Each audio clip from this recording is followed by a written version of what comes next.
Arts council में senator रजा रुबानी इस वक्त खिताब करें, आपको बराह रास्त लिए चलेंगे। सबसे पहले तो मैं अख्तर हुसैन साहब का निहायत शुक्रगुजार हूँ कि उन्होंने मुझे इस काबिल समझा कि आज की उनकी किताब की तकरीब में मैं हाज़िर हो सकूं और उसके साथ साथ आपके साथ कुछ ख्यालात शेयर भी कर सकूं। लेकिन क्योंकि ये तकरीब है किताब की रूनुमाई की, लिहाजा मुनासिब कि मैं इस वक्त उन बातों का जवाब जो है वो मैं दूं, क्योंकि तारीख हमें ये बात बताती है कि पाकिस्तान के अंदर कोई भी अमर और पवित्र नहीं है। तारीख हमें ये बताती है कि बहुत से ऐसे चेहरे, बहुत से ऐसे लोग, बहुत से ऐसे तबकात ऐसे रहे हैं और आज भी हैं जिनका गठजोड़ पाकिस्तान की अशराफिया के साथ रहा है और रहेगा। बात लेबर मूवमेंट की भी हुई, बात स्टूडेंट यूनियंस की भी हुई, बात जर्नलिस्ट्स की भी हुई, लेकिन इन सब में हम ये देखते हैं कि हम में से ही लोग जो जेन्युइन थिंकिंग वाले हैं उनसे हटके अपनी 1.5 इंच की मस्जिद अलग बनाते हैं। लेकिन मैंने आपसे इब्तिदा ही में ये बात कही थी कि मैं इस मौजू पे नहीं जाऊंगा। मैं वहां से शुरू करना चाहता हूं जहां पे डॉक्टर जाफर साहब ने एक बात कही और डॉक्टर साहब ने ये फरमाया कि ये मसला दरअसल शुरू कहां से हुआ। रहनुमा पीपल्स पार्टी सेनेटर रजा रुबानी तकरीब से खिताब कर रहे थे। पीडीएम का सदर में महंगाई के खिलाफ मुजाहरा, सरबराह पीडीएम मौलाना फजलुर रहमान की घन घरज सदर में मुजाहरे से खिताब में कहा कि पार्लियामेंट के सामने लोग अपने बच्चे फरोख्त करने आने लगे हैं, भीख मांग कर वक्त गुजार रहे हैं। आज अगर हमने मिनहसुल कौम अपने इस वतन अजीज को इस बुहरान से न निकाला और ऐसे नापाक और नाजायज हुक्मरानों को हमने बहीरे अरब में जाकर गर्क न किया तो फिर पाकिस्तान की बका का सवाल पैदा होगा। आप तारीख पढ़ लें, दुनिया की तारीख पढ़ लें, जहां इक्तिसादी बहरान आए हैं वहां इनकलाबात ने जन्म लिया है, वहां बगावतों ने जन्म लिया है। कौमें मजबूत होती हैं, कौमें मुस्तहकम होती हैं, मुल्क पायदार होते हैं जब उनकी मईशत मुस्तहकम हो और अवाम खुशहाल हो।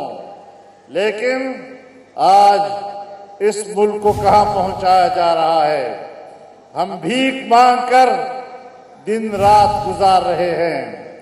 कभी सऊदी अरब से भीख मांग रहे हैं, कभी चीन से हम भीख मांग रहे हैं, कभी कहां दर बदर ठोकरें खा रहे हैं और हर जगह इन्हीं हुक्मरानों के हाथों 22 करोड़ कौम की रुसवाई हो रही है। लीगी रहनुमा और साबिक वज़ीर-ए-आज़म शाहिद हक़ान अब्बासी कहते हैं सब एक बात पर मुत्तफ़िक हैं कि मुल्क का निज़ाम आइन के मुताबिक हो। महंगाई से हर शख्स परेशान है। हर शख्स की परेशानी की वजह 2018 के इलेक्शन की चोरी है। उन्होंने मुतालिबा किया कि मुल्क में फौरी शफाफ इंतखाबात कराए जाए। चोरी शुदा इलेक्शन के नतीजे में आए जो अवाम के नुमाइंदे नहीं हैं, जो सिर्फ और सिर्फ मुल्क में करप्शन पर काम कर रहे हैं, अवाम जो है वो महंगाई में पिस रहे हैं। इन मामलात का वाहिद हल है कि इस मुल्क में फौरी और शफाफ इंतखाबात कराए जाएं। आज पीडीएम की 8 जमातें सिर्फ एक बात कहती हैं कि मुल्क में फौरी और शफाफ इंतखाबात कराए जाएं। यही पाकिस्तान के मसाइल का हल है। एडमिनिस्ट्रेटर कराची बैरिस्टर मुर्तज़ा वहाब का कहना है कि हमने पाकिस्तान के तमाम अजला में महंगाई के खिलाफ तहरीक चलाई थी। बिलावल भुट्टो जरदारी का मौक़िफ़ था कि पार्लियामान में शिकस्त देंगे। हमने इस हुकूमत को कौमी असम्बली में शिकस्त दी। 24/1 से गुफ्तगू भी उन्होंने की। मेरे ख्याल में जितना वाज़े सियासी मौक़िफ़ पाकिस्तान पीपल्स पार्टी का किसी और सियासी जमात का नहीं है। जो पीडीएम आज एहतजाज कर रही है, हमने तो बहैसियत सियासी जमात पाकिस्तान के सारे अजला के अंदर एहतजाजी तहरीक अपनी चलाई थी इस हुकूमत की महंगाई के ख़िलाफ़। तो मैं समझता हूँ हम तो बड़े क्लियर हैं कि ये आवाम दुश्मन हुकूमत जो है, जिसने पिछले 3-3.5 सालों में सिर्फ इस्तेहसाल किया है पाकिस्तानी अवाम का, उसको घर जाने की ज़रूरत है, उसको घर भेजने की ज़रूरत है। और जो कुछ भी करना पड़ा उस काम के लिए वो पाकिस्तान पीपल्स पार्टी कर रही है। और बिलावल भुट्टो जरदारी साहब का जो नैरेटिव था कि हम पार्लियामान में इनको शिकस्त देंगे, आपने देखा कि हमने मार्च के महीने में यूसुफ रज़ा गिलानी साहब के इलेक्शन में इस हुकूमत को कौमी असम्बली में शिकस्त दी। और अभी पिछले हफ्ते हमने इन्होंने जॉइंट सेशन में बिल लाने की कोशिश की थी, हमने उसको रिजेक्ट किया। ये शो करता है कि अपोजिशन मुत्तहद है, जिसका इम्पैक्ट ये हुआ कि वो जॉइंट सेशन जो ये अपने अवाम दुश्मन ऑर्डिनेंसेस को पास कराने के लिए कॉल कर रहे थे, उससे उनको किनारा कशी इख्तियार करनी पड़ी। दूसरी जानिब कराची की सियासत के मरकज़ दुबई में डॉक्टर फारूक सत्तार और इशरतुल इबाद की अहम मुलाकात हुई है। दोनों रहनुमाओं के दरमियान सियासी खलाफ को दूर करने के लिए तवील मुशावरत भी हुई। मुलाकात में इंतखाबात से कबल एमक्यूएम के तमाम धड़ों का यकजा होना या कम अज़ कम एक सोच रखना वक्त की अहम ज़रूरत करार।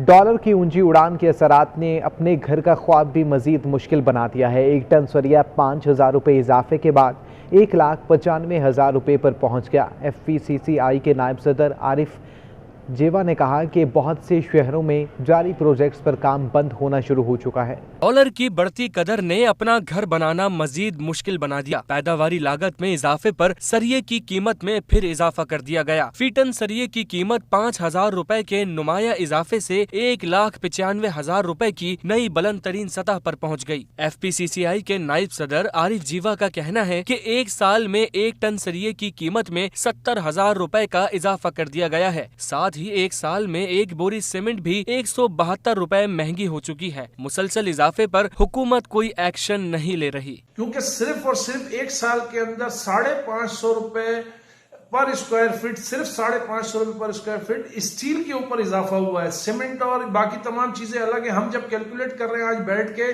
तो 70 to 75% का प्राइम मिनिस्टर साहब डिफरेंस आया है। आरिफ जीवा ने कहा कि 1 साल में तामीराती लागत में 70% इजाफा हो चुका है। मुसलसल लागत बढ़ने पर कराची, हैदराबाद, लाहौर और इस्लामाबाद में प्रोजेक्ट्स का काम बंद होना शुरू हो गया है। ये कि कराची, हैदराबाद, लाहौर, इस्लामाबाद में प्रोजेक्ट्स बंद होना शुरू हो गए हैं। एंड यूजर और बिल्डर की जो है वो इख्तलाफात शुरू हो गए, क्योंकि बिल्डर तो अब जो है वो डिलीवर नहीं कर सकता है इस प्राइस के अंदर। आरिफ जीवा ने मजीद कहा कि वजीर आजम के सस्ते घरों की स्कीम भी बनाना नामुमकिन हो चुका है। हुकूमत कीमतों में मनमाने इजाफे पर फौरी एक्शन ले। Ashraf Khan, city 21।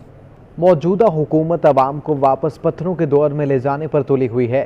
Pakistan peoples party ने गैस के बदतरीन बहरान का खदशा जाहिर करते हुए LNG मुआहदे की तहकीकात का मुतालिबा कर दिया। पहली दफा मैंने पाकिस्तान की हिस्ट्री में देखा है कि गवर्नर स्टेट बैंक कह रहा है कि डिवैल्यूएशन बहुत अच्छी चीज है। इससे ये पता चलता है या तो ये गवर्नर पाकिस्तान स्टेट बैंक का गवर्नर नहीं है ये किसी और मुल्क का गवर्नर है? आगे 3 महीने में लोग दुकानें तोड़ेंगे और उसमें से खाना निकालेंगे और उसमें से चीजें निकालेंगे, क्योंकि वो इन्फ्लेशन से शॉर्टेज पे चला जाएगा मामला और लोग सड़कों पे आएंगे।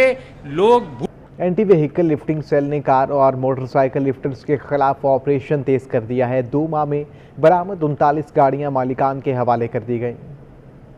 व्हीकल लिफ्टिंग सेल शरीफाबाद में तकरीब का इनेकाद किया गया। तकरीब में बरामद गाड़ियां मालिकान के हवाले कर दी गईं। SSP AVLC बशीर ब्रोही के मुताबिक गाड़ियों की बरामदगी के लिए ऑपरेशन जारी है। 40 के करीब गाड़ियां मालिकान के हवाले की गई हैं। अल्हम्दुलिल्लाह तकरीबन 40 के करीब गाड़ियां हमने उनके ओनर्स को दिए हैं। इसके बाद भी आई एम वेरी होपफुल, इंशाल्लाह तमाम जल्द इससे ज़्यादा गाड़ियां हम बरामद करेंगे, क्योंकि हमने उन सारे गैंग्स की ऑलमोस्ट शनाख्त की है जो डिफरेंट जगहों पे बैठ के कार्रवाइयाँ कर रहे हैं। इनके पीछे हम जा रहे हैं और बहुत जल्द इंशाल्लाह इससे ज़्यादा गाड़ियाँ बरामद करके हम देंगे। बशीर ब्रोही का कहना था कि मोटरसाइकिल लिफ्टिंग पर भी काम हो रहा है। कोशिश कर रहे हैं कि पूरे रैकेट्स पकड़ें। हमारी ये भी कोशिश है कि वो बायर्स, वो सेठ जो बलूचिस्तान में या पंजाब में डिफरेंट जगहों पे बैठे हुए हैं और इस तरह के कारोबार में इन्वॉल्व हैं, इलीगल कारोबार में इन्वॉल्व हैं, उनके केसेस हम FIA को भेजेंगे ताकि उनके ऊपर उनके अकाउंट्स को, उनकी एसेट्स को, उनकी प्रॉपर्टी और मनी लॉन्ड्रिंग वगैरह पे भी काम किया जाए। गाड़ियाँ वापस मिलने पर मालिकान न सिर्फ खुश बल्कि पुलिस की कारकर्दगी को भी खूब सराहा। गुलबर्ग से छिनी थी और यहाँ सिंध से जाम शोरों से मुझे मिली थी, तो मतलब मुझे यकीन नहीं आया कि कराची AVLC इतना अच्छा भी काम कर सकती है। Specially thank for the Bashir Ahmed Brohi साहब, इन्होंने खुद डायरेक्टली उसको हैंड ओवर किया और यहाँ का जो शरीफाबाद का जो अमला है उन्होंने भी बहुत सपोर्ट। हुकाम के मुताबिक बरामद गाड़ियाँ 2 माह के अरसे में बरामद की गई थीं। सिंध हाई कोर्ट के अहकामात पर बल्दियाती इदारों पर अपग्रेड की पोस्टों पर तैनात निचले ग्रेड के 181 अफसरान और मुलाजमीन को ओहदों से हटा दिया गया है। सिंध हाई कोर्ट के अहकामात पर बल्दियाती इदारों से 181 अफसरान और मुलाजमीन ओहदों से फारिग कर दिए गए। ये अफसरान और मुलाजमीन OPS की बुनियाद पर मुख्तलिफ आला ग्रेड्स पर काम कर रहे थे। इन अफसरान और मुलाजमीन को इनके मुतल्लिका महकमा जात में वापस भेज दिया गया।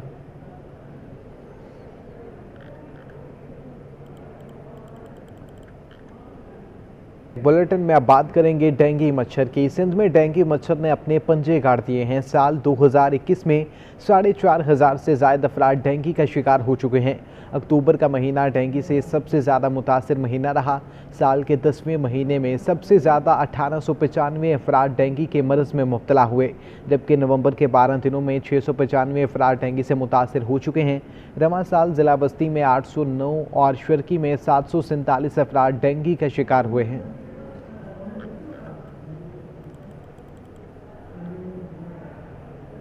सिंध में कोरोना वायरस के 125 नए मरीज सामने आ चुके हैं। 59 का ताल्लुक कराची से है। शहर में गुज़श्ता रोज़ कोरोना के 3,563 टेस्ट हुए, जिनमें 59 का ताल्लुक कराची से था। यूं पॉजिटिव टेस्ट की शरह 1.66 रही। एक हफ्ते में सूबा सिंध में कोरोना के 27,972 टेस्ट हुए, जिनमें 441 टेस्ट मस्बत आए। यूं रवा हफ्ते पॉजिटिव टेस्ट की शरह 1.58 रही है।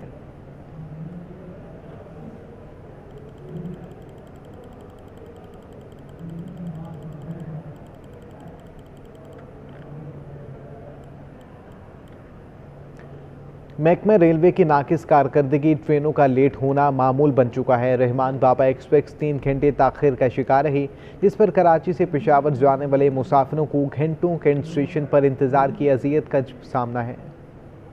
रेलवे की कारकर्दगी, मुसाफिर फट पड़े। ट्रेनों का अंदरूनी मुल्क से कराची लेट पहुंचना रोज का मामूल बन गया। कराची से पेशावर जाने वाली ट्रेन 10 बजे रवाना होना थी, मगर डाउन ट्रैक की ट्रेन 3 घंटे ताखीर से कराची पहुंची और सैकड़ों मुसाफिरों को घंटों अजियत का सामना करना पड़ा। खवातीन, बच्चे, बूढ़े और माजूर अफराद कैंट स्टेशन पर गाड़ी का इंतजार करते रहे। मुसाफिरों का कहना था कि इमरान खान ने इस मुल्क के हर इदारे को बर्बाद कर दिया है। उन्हें वजीर आजम बनाना सबसे बड़ी गलती थी। उनके रेलवे के वजीर भी निजाम को बेहतर करने में नाकाम हो गए हैं। हम यहाँ पर 9 बजे के बैठे हुए होंगे और अभी तक कोई गाड़ी का पता नहीं, आप देख रही हैं। बस ये कोई नई बात नहीं है। सुबह से हम 9 बजे से यहाँ पे प्लेटफॉर्म पे गाड़ी का इंतजार कर रहे हैं, लेकिन गाड़ी यहाँ पे नहीं है अभी तक भी, और किसी को पता भी नहीं है गाड़ी कब लगेगी।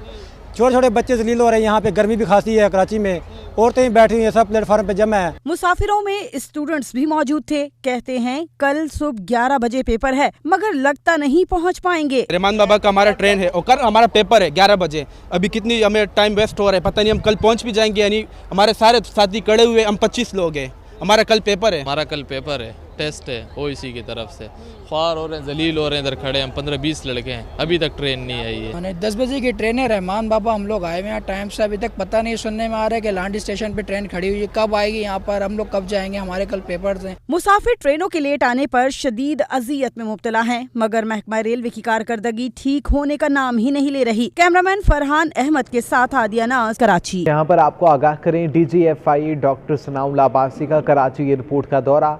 DGFIA ने तमाम काउंटर्स और स्टाफ को चेक किया। Deputy director immigration Rabia Qureshi ने ब्रीफिंग भी दी है। तफसीलात जानते हैं अपने नुमाइंदा दानियाल सैयद से। दानियाल, आगाह कीजिएगा, मजीद क्या तफसीलात हैं? जी देखिए, बिल्कुल DGFIA डॉक्टर सनाउल्लाह अब्बासी हैं जिन्होंने कराची एयरपोर्ट का से कुछ देर कबल दौरा किया है। DGFIA डॉक्टर सनाउल्लाह अब्बासी ने FIA के जो तमाम काउंटर्स और स्टाफ जिन्हें इंटरनेशनल एयरपोर्ट पर उनको चेक किया। Deputy director immigration Rabia Qureshi ने तमाम तर तफसीलात से आगाह किया और DGFIA डॉक्टर सनाउल्लाह अब्बासी को ब्रीफिंग दी, जबकि DGFIA जो है उन्होंने FIA के अमले को मजीद मुतारिक होने की हिदायत की है और ये भी हिदायत की है कि एयरपोर्ट पर आने वाले तमाम मुसाफिरों से बेहतर अंदाज में रवैया अपनाया जाए। ठीक है, बहुत शुक्रिया आपका दानियाल से। रुपया फिर कमज़ोर होने लगा। एक हफ्ते में इंटरबैंक में डॉलर 5 रुपये 72 पैसे महंगा होकर मुल्की तारीख की बुलंद सतह 175 रुपये 73 पैसे पर पहुंच गया और एक हफ्ते में ओपन मार्केट में डॉलर 6 रुपये महंगा होकर 173 रुपये का हो गया। डॉलर के ब्रेक फेल हो गए, रुपया तारीख की कम तरीन सतह और डॉलर बुलंद तरीन सतह पर पहुंच गया। एक हफ्ते में इंटरबैंक में डॉलर 5 रुपये 72 पैसे महंगा हो गया। इंटरबैंक में डॉलर 170 रुपये 1 पैसे से महंगा होकर 175 रुपये 73 पैसे की नई बुलंद सतह पर बंद हुआ। डॉलर मुसलसल महंगा होने से सनतकारों समेत ताजिर भी शदीद परेशान हो गए। नेशनल बिजनेस ग्रुप पाकिस्तान के चेयरमैन मियां जाहिद हुसैन ने कहा कि डॉलर महंगा होने से महंगाई का तूफान आएगा, दरामदात को नकेल न डाली तो सूरत हाल मजीद बिगड़ जाएगी। सऊदी अरब ने हर मुश्किल वक्त में पाकिस्तान की मदद की है, ताहम अगर हुकूमत ने $4 बिलियन से ज़्यादा के सऊदी रिलीफ के बाद भी दरामदात को मुहार न डाली और एक्सपोर्टर्स के मसाइल को हल न किया तो सूरत हाल मज़ीद बिगड़ सकती है। गैर ज़रूरी दरामदात का सिलसिला फौरी तौर पर बंद करने और एक्सपोर्ट इंडस्ट्री को गैस की मुसलसल और मुनासिब नरखों पर फराहमी की शदीद ज़रूरत है, जिस पर अमल दरामद नहीं किया जा रहा। इंटरबैंक के बाद ओपन मार्केट में भी डॉलर एक हफ्ते में 6 रुपये महंगा होकर मुल्की तारीख में पहली बार 178 रुपये का हो गया। ऑल कराची ताजिर इत्तेहाद के चेयरमैन अतीक मीर कहते हैं कि डॉलर महंगा होने से मार्केटों में वीरानियों ने डेरे डाल दिए हैं। डॉलर की कीमत में मुसलसल और होशरुबा इजाफे के नतीजे में मार्केटों में मंदी, कसाद बाजारी और वीरानियों ने डेरे डाल लिए हैं। खरीदारों की क़ुव्वत खरीद खत्म हो गई, महंगाई बेकाबू हो गई, आसाब शिकन सूरत हाल है। अगर अब भी डॉलर की कीमत और कदर को कम करने की कोशिश ना की गई तो मैं समझता हूँ कि आने वाला वक्त शायद हुकूमत के काबू में ना रहे। सनतकार हो या ताजिर, सभी परेशान हैं। हुकूमत से मुतालबा किया है कि तमाम माशी माहिरीन की मुशावरत से रुपए की मुसलसल गिरती कदर को रोकने के लिए फौरी अमली इक़दाम किए जाएँ। सीनियर आर्टिस्ट सबीहा नसरुद्दीन के फनपारों की नुमाइश पाकिस्तान साका का आगाज़ हो गया। आर्ट कॉम गैलरी में ये नुमाइश 2 हफ्ते जारी रहेगी। सदी से जायद फन की दुनिया में गिरा कदर खिदमात अंजाम देने वाली आर्टिस्ट सबीहा नसरुद्दीन की तवील अरसे बाद पेंटिंग्स की नुमाइश का आगाज हो गया है। कोरंगी की आर्ट कॉम गैलरी में सबीहा नसरुद्दीन के 60 फनपारे शहरियों की तवज्जो का मरकज बने रहे, जबकि आर्टिस्ट और फन से दिलचस्पी रखने वालों ने सबीहा नसरुद्दीन के आर्ट वर्क को बेहद सराहा। इस मौके पर सीनियर आर्टिस्ट सबीहा नसरुद्दीन का कहना था कि उनकी पेंटिंग्स का महवर पाकिस्तान और उसके लोग हैं। जो इसमें पेंटिंग्स हैं वो पाकिस्तान के बारे में लैंडस्केप्स हैं, पोर्ट्रेट्स हैं और फूलों की पेंटिंग्स हैं, स्केचेस हैं। आर्ट कॉम गैलरी के सरबराह जुनेद हामिद ने कहा कि सबिहा नसरुद्दीन ने पाकिस्तान की खूबसूरती को पेंटिंग्स में उजागर किया है। सबिहा एक बहुत सीनियर आर्टिस्ट हैं और बहुत ही महारत से रखती हैं अपने काम के ऊपर। इनका जो काम है वो एक डिपिक्ट करता है उनके अंदर की तमाम जो फीलिंग है पाकिस्तान के बारे में। एक इंतहाई नफासत का काम है। वाटर कलर जो बहुत ही डेलिकेसी काम होता है वो भी उसी महारत से करती हैं जिस तरह से ये ऑयल ऑन कैनवस करती हैं। बहुत अरसे बाद आर्ट के मंजरनामे पर वापसी और तसलसल के साथ काम सीनियर आर्टिस्ट सबिहा नसरुद्दीन की फन के साथ लगन को जाहिर करता है। पाकिस्तान सागा के नाम से आर्ट कॉम गैलरी में होने वाली नुमाइश 26 नवंबर तक जारी रहेगी। कैमरामैन शेर फराज के साथ वाजिद रजा।